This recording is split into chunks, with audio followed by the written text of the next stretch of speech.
We'll call to order the York County Planning Commission meeting for August 13th of 2025.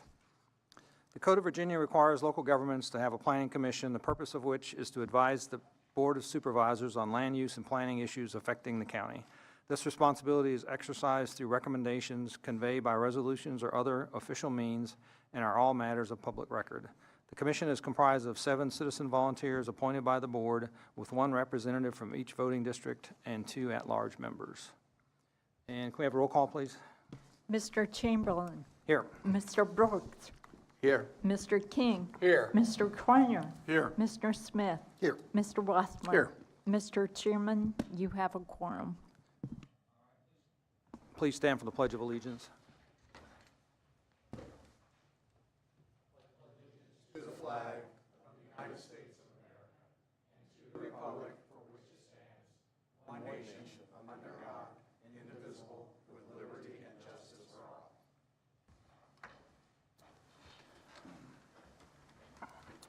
all. Okay, next item on the agenda is the approval of the minutes from July 9th. Move that the minutes be approved. All right, any comments? Roll call, please. The motion by Mr. Rossmer is to adopt the minutes from the regular meeting on July 9, 2025. Mr. Brooks. Yes. Mr. King. Yes. Mr. Kreiner. Yes. Mr. Smith. Abstain, was absent.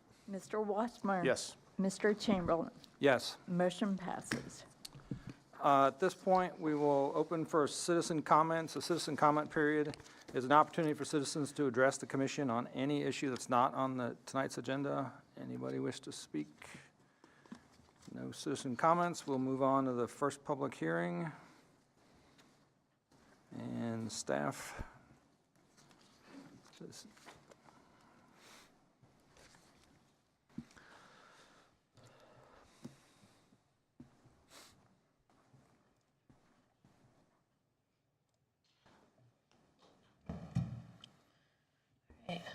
Good evening. This application submitted by Jacqueline Marks is a request for a special use permit to authorize fortune-telling services at 7812 George Washington Memorial Highway. The subject property is zoned general business and is designated GB in the comprehensive plan. North of the property is the York Assembly of God Church and the future clubhouse for Yorktown Crescent, both zoned plan development. East is an undeveloped lot proposed for 43 additional townhouses for Yorktown Crescent zoned PD. And south is an undeveloped lot zoned GB. West of the site across Route 17 is property zone GB, where J and K heating and cooling is located. The site consists of a 3.8 acre parcel containing 2 buildings with different business uses. The southerly building contains the Army-Navy tattoo shop, and the northerly building houses the applicant's psychic chakra shop and a vacant retail unit.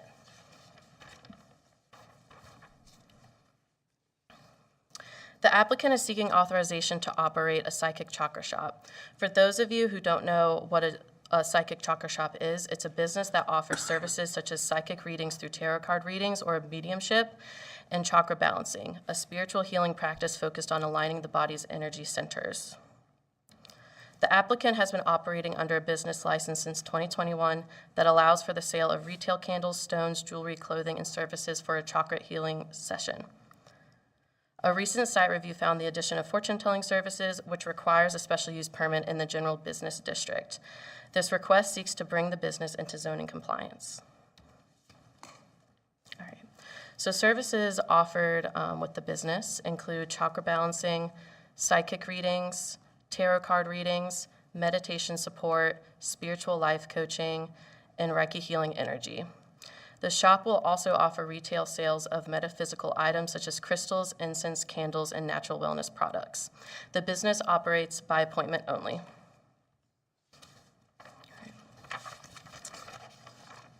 The proposed business offers a unique service to local residents and supports the county's broader goals of encouraging small business development. Its presence contributes to a diverse local economy and aligns with the county's vision of welcoming entrepreneurial activity via the comprehensive plan. The parking requirements for this use are a minimum of 1 off-street parking space per 350 square feet of gross floor area and 1 off-street loading space. The applicant's business occupies approximately 480 square feet, resulting in a minimum requirement of 2 parking spaces. To comply with these requirements, the applicant has proposed to stripe the parking area to include 5 standard spaces and 1 handicap space. The applicant has already started the striping process. As for signage, the original design approved under the previous permit is no longer in use, and the current signage has not been properly approved. To ensure consistency with the county's permitting procedures, a new sign permit is required for the existing sign face, and the applicant has begun the application process for that.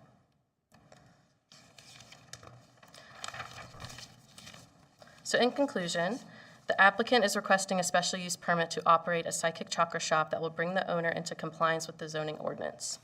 The proposed conditions of approval make the business in compliance with the code by including the owner obtaining an updated business license that includes the fortune-telling services offered, striping of parking spaces, and obtaining a sign face change permit for the current sign design. Due to the considerations and conclusions as noted, staff recommends approval of this application subject to the conditions set forth in the proposed resolution number PC 25-19. Thank you, and I'm happy to answer any questions you may have, as well as the applicants are here to speak with you as well. All right, any questions from commission members? All right, thank you. Of course. And with that, I'll open the public hearing. And I have the applicant, Jacqueline Marks. And if you please state your name and address for the record, and you have 10 minutes, but you don't have to use 10 minutes. Thank you guys so much. Good evening. I'm Jacqueline Marks. The business location is 7816 George Washington Memorial Highway. Is that what you asked, I believe? Okay. So I just wanted to start off by saying good evening to everybody. My name is Jacqueline. Yes, I do own Psychic Chakra Shop. You know, I've been in Yorktown for quite some time now. Since opening my business in 21, it's been a joy. It's been a part, you know, of this community. Both, you know, like it's been a joy in the residents, in the community, everywhere, you know. My shop is very calm. It's very welcoming, very spaceful, you know, but also at the same time, it's very personal. It's a personal growth, you know, for everybody, you know, that comes in.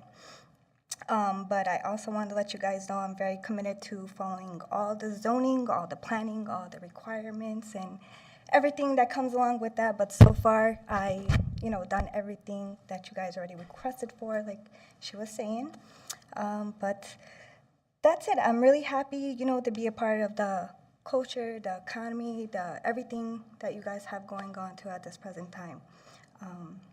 But if you guys do have any questions, I'm very open, you know, to answer them, and I really, really appreciate this time and being here, and that's all I got for right now, guys. All right, thank you. Any questions for the applicant? None? All right, thank you. Well, thank you, guys. And that's all I have. Does anybody else wish to speak on this topic? With that, I'll close the public hearing. And what's the pleasure of the commission? I have no issues with it whatsoever in a general business. This is a kind of open and close in my eyes. Same here, no impact whatsoever.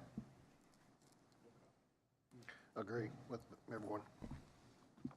All right, can I have a motion, please?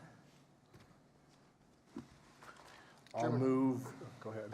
I'm trying to look for the number. Go ahead, JP. Mr. Chairman, I move a motion to approve forward PC 2519 from the Board of Supervisors. All right, roll call, please.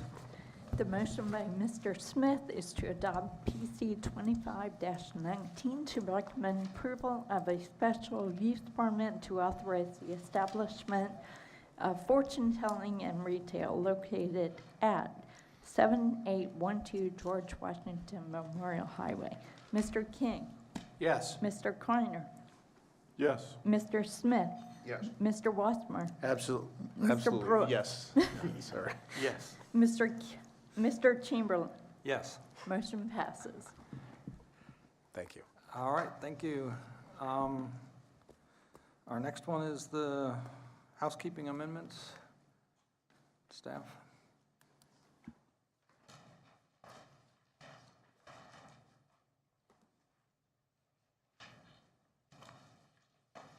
All right. Good evening again. All right, this application contains a series of subdivision ordinance and zoning ordinance amendments prepared by staff.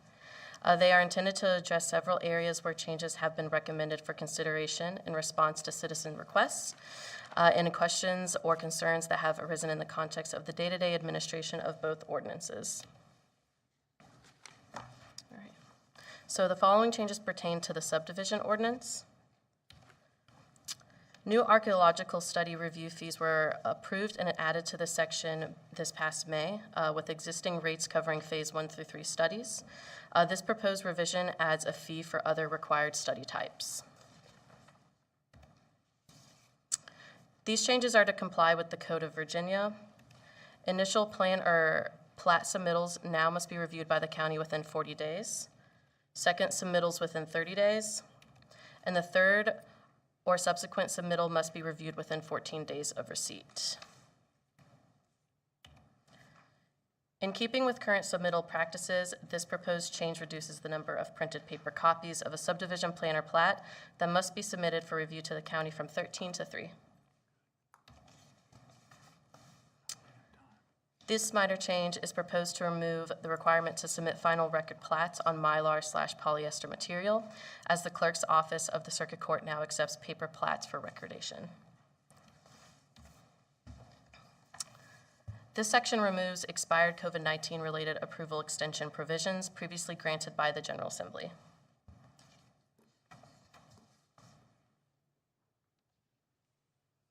These sections have been updated to require only 3 plan/plat paper copies for submittal, and outdated references to blue line and black line ink prints, which were once used before modern plotter printing, have been removed. All right, and now the following amendments pertain to the zoning ordinance. All right, we have new definitions that have been added for 3 new land uses referenced in the code. First being battery energy storage facilities, casinos, and off-track betting establishments. This revised transient occupancy definition from 90 to 30 or fewer consecutive days aligns with updated Virginia code definitions.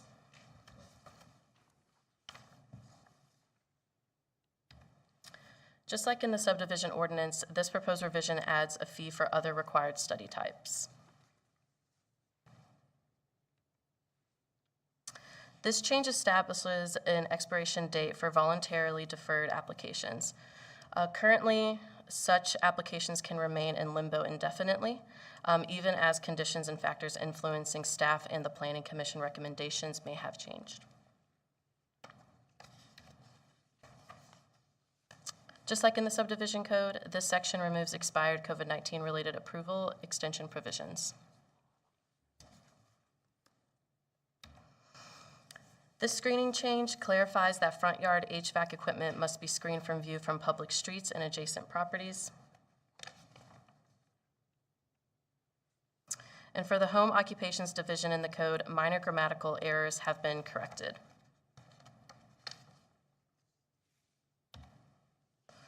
Several modifications have been made to the table of land uses. Within Category 1 residential uses, group homes are now proposed to be allowed by special use permit in EO, IL, and IG zoning districts. This is to allow more options outside of residential communities for them to locate. In Category 10, grocery stores are proposed to be allowed in the LB district by SUP, as smaller stores may be appropriate in certain locations with convenient access for residents. Category 15 has been modified to change the word shop to facilities and permits standalone contractor storage yards by SUP and GB and EO districts and by right within the industrial zoning districts.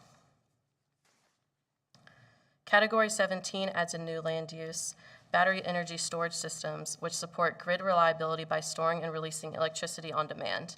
Given the range of sizes, components, and applications, each proposal will be reviewed case by case by the Planning Commission and Board of Supervisors.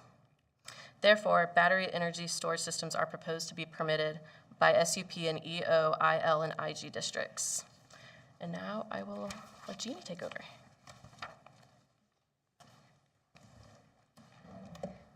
Okay, so this section contains land uses that are prohibited in the county due to their harmful impacts on health, safety, and the general welfare of the community. Casinos and off-track betting establishments are proposed to be added to this list due to the potential negative impacts such uses could cause to the community. Typical accessory structures associated with single-family homes, such as storage sheds, doghouses, garages, etc., are now specifically noted to be permitted as a matter of right within the YVA district. This section details the procedures and standards for temporary trailers. The only change proposed is the removal of the option to execute an agreement with the building official in lieu of providing a surety to guarantee the eventual removal of a temporary trailer. The agreement option has rarely been utilized and is proposed for removal for this reason. So this new section establishes comprehensive performance standards for battery energy storage facilities. Special use permit applications for the use must include a detailed narrative describing the project, its capacity specifications, a maintenance plan, any ancillary facilities, and potential impacts on natural and historic resources, with visual renderings of proposed structures and landscaping treatments. So this is a photo of Dominion Energy's Dry Bridge battery energy storage system in Chesterfield County, taken in 2023. Most battery energy storage facilities contain an aggregation of many individual battery cells and racks contained in modular containers 8 to 12 feet in height, which are generally not architecturally attractive. Therefore, these facilities must be visually screened from public view through architectural features, berms, and evergreen landscaping that harmonizes with the surrounding area. While beneficial for grid resilience, these facilities can create industrial intrusions in developed areas. Requiring screening that harmonizes with the character of the property and surrounding area ensures contextual design that respects existing community character. Additionally, the setback requirements of 100 feet from property lines and 500 feet from occupied structures are proposed due to the unique characteristics of battery storage technology. Unlike traditional energy infrastructure, battery facilities present specific fire and chemical hazard risks that justify greater separation distances. So safety and operational requirements mandate the submittal of a hazardous materials management plan, safety signage, and security fencing to prevent unauthorized access. Similar to solar facilities and data centers, maintenance and decommissioning regulations are also proposed to ensure an enforceable legal mechanism that protects taxpayers from cleanup costs while incentivizing proper facility management throughout the project lifecycle. Although included in the public hearing notice, staff determined these facilities do not warrant reduced standards for accessory use. Therefore, this section will not be proposed for consideration. So Section 24.1-502 has been modified to remove the option to submit a plan printed in blue ink, as this is an outdated reference to past large plan printing requirements. Section 24.1-505 outlines the review timeframes for site plans. These timeframes have been updated to 40 days for initial plan reviews and 30 days for subsequent plan reviews, in keeping with recent state code requirements that took effect this past July 1st. A reference to the expired COVID-19 extension of approvals has also been removed. A new definition for online order pickup signs has been added to the sign code. Online order pickup signs indicate reserved parking for customers receiving products that have been ordered prior to arrival, with said products being delivered directly to the customer's car. These signs and reserved spaces have proliferated in the years following 2020, largely in big box retail store parking lots. Thus, a definition for these unique signs was needed in furtherance of expressly permitting them. Section 24.1-702 directs readers to a figure in the appendix that depicts how circular signs are to be measured. And Section 24.1-705 provides new standards for online order pickup signs, including size, height, placement, and lighting regulations. So the following amendments pertain to Appendix A. Figure 2-7.1 depicts how to locate accessory structures on lots. The graphic quality has degraded from scanning or rescanning during code digitization. So the graphic has been recreated digitally, so it's legible. A new figure, 7-6, shows how to measure a circular sign. So zoning and subdivision ordinances must serve as living documents to remain relevant to the communities they serve. These housekeeping amendments occur on a semi-regular basis to keep the codes current by updating land uses, clarifying regulations, reflecting requirements within the Code of Virginia, and streamlining standards for more efficient administration. Therefore, staff recommends approval through the adoption of proposed resolution number PC 25-21. Thank you. And we're happy to answer any questions you might have. All right, we'll start. Any questions from, I have one, okay. if I may. On section 24.1-494.2 on battery, Okay. in the section H, which addresses the abandonment or closure of the facility, it talks about removal of equipment and all the details related to that, but it doesn't address anything about potential contamination that could be from the previous operation of that facility. Is that just assumed that that's covered under code somewhere, or should we put something in there about adjudication or removal of contaminated? I think our deputy Surfaces director or might be able to material? answer that question for you. I don't want to override you. No, I don't. Okay. That's part of the reason we're asking for that hazardous materials management plan. That goes to fire and life safety, and so that would tie into this maintenance agreement as well. Okay, so but that plan it- would address that? Yeah. Okay, good enough. Thank you very much. Anybody else? All right, I have one. The 24.1-276 standards for accessory battery storage facilities, you took that out. Would that be like for a residential person? No. Because you've got the big battery storage in there already, but this got taken out. Can you talk to that for just a second, why we did that? Yeah. Give me one moment. So we found that after doing some research on this, we found that whether accessory or principal, the risks are still the same, and we felt that these standards would protect them regardless of whether it's the principal using the property or accessory. Okay, so everything's covered under the other one, and we don't need this one. That's correct. Okay, I didn't get it that way. All right. All righty. I do have one more question. Could you explain the gaming exclusion again? Yes. So we are prohibiting casinos and off-track betting just due to the, hazards or risks that it poses to the community. What would those be?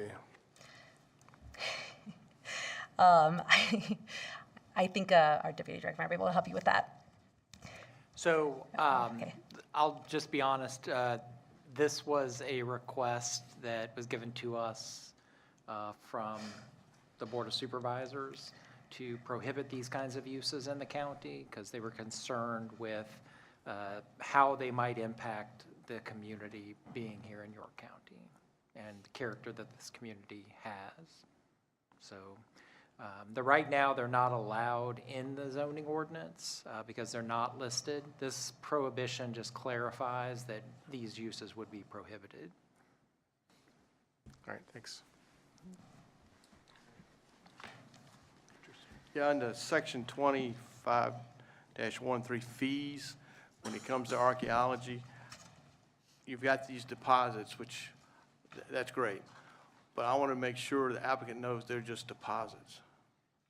Is that clarified? I mean, Well, you don't, because we're only showing you what we're changing, the paragraph below this says, if the price, this is your deposit, but if the price goes higher, you must pay the okay, additional fee. I Yeah. didn't see that part. We just didn't copy that in because we weren't changing it. Because Yeah. a phase 2 and 3 study can cost a lot of money. Yes, sir. Yeah, and we've tried to adjust for the prices that we've paid in recent years for these, that these reflect the costs that we've had. Okay. And we realized we didn't have like another category in there for like when they finalized their study and they submitted a plan to us, we didn't have a category to stick that in, All so right. we were like, oh, we need to get that in there. Thanks. Yeah. Thanks. All right, anything else? Nope, thank you. Thank you. With that, I'll open the public hearing, and I have no cards. Anybody wish to speak to this item? Seeing none, I'll close the public hearing. And what's the pleasure of the commissioners? I'll start down this end. I support the changes as they're written.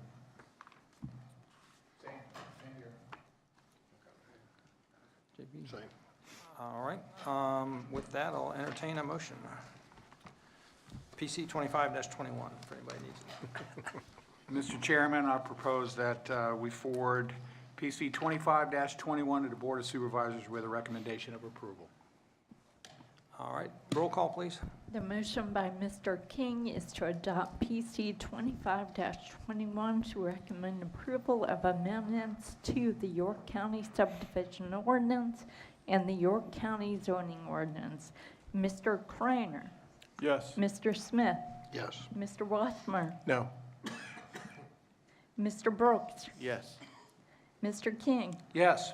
Mr. Chamberlain. Yes. Motion passes. Turn my microphone off. All right, any old business, No, sir. new business? I do have one question, just kind of curious, I know this is a little bit past, but what's going on with, between the pub and what used to be Larry's? I mean, is that progressing? I know Coastal something took over. Is that still ongoing? Yes, sir. So actually, we met with Mr. Granger, who owns that property, earlier this week. He and some county staff met to discuss the project, and he's well on the way. He wants to have a start date of October, mid-October, with a finish in March of next year. Pretty ambitious, but there's a lot of things that have to happen there, so he's kind of coordinating with the county. We want to move a water line. We want to, what else? We've got to do some road work in that area. So we're coordinating with him on that project to make sure all of those kind of things happen at one time, so we don't have to rip up the road after he's It's done still working. underway and going? I'm sorry? Still underway and going? Oh, yes, yes, Perfect. yes. It's just been Good. delayed a little bit. Mr. Granger's been trying to find financing for it. It's kind of the same with a lot of projects right now. It seems to be financing is the hard thing to get on a lot of these projects, but I'm pretty confident he's going to start in October Great. after this week's meeting. I'm very confident about that. Thank you. We'll be having a beer there next summer. Are you buying? I might. That's been one long project. All righty, staff reports. Okay, so you all have your development activity report, so I'll just highlight some of the things. The Virginia Natural Gas Project was approved at the July 15th meeting, as well as the parking standards that you all had approved previously or recommended approval for. They also added the firing range, indoor firing ranges to the SUP category for resource conservation. And after quite a while, the board did pass the regulations for overgrowth. However, they only apply to the Yorktown zoning district. So if there's a house here in this Yorktown area where the overgrowth is occurring, it can be taken care of through those regulations. But it doesn't apply to any other parts of the county, just the Yorktown zoning district. The most recent board meeting on August 5th, they approved a minor modification to the Tommy's Car Wash. You might notice there in front of Kroger's, they've been removing the old car wash. Well, their special use permit was getting ready to expire on August 15th. So they needed an extension because they hadn't started the work yet. So the board did give them that approval. Additionally, the board will take up next week the consideration for the planned development district regulations that you all looked at last month, as well as those cluster techniques changes we had made. And then they also will review a minor modification that the Flipping Flea had requested. If you remember, there was a special use permit up off of Moortown Road and Honor Lane for Flippin' Flea, which was, they have a coffee shop, but then their special use permit was for the sheds that they sell. So they're going to expand the shed area a little more than they had previously. So to do that, they just need to go to the board to get that approval. On the next page, some site plans that, or some applications that'll be before you next month. Riverside Heating and Cooling, you may remember them, they came here a couple years ago. They went to a contractor shop with outdoor exposed storage there right off Route 17 across from the library. And they, again, had trouble with their financing and never got started on the project, though if you go by there today, you'll see that they're working the ground to get the building started. But their outdoor storage their ability to do outdoor storage expired. So they'll be coming back to you and the board eventually to request getting that back as a special use permit.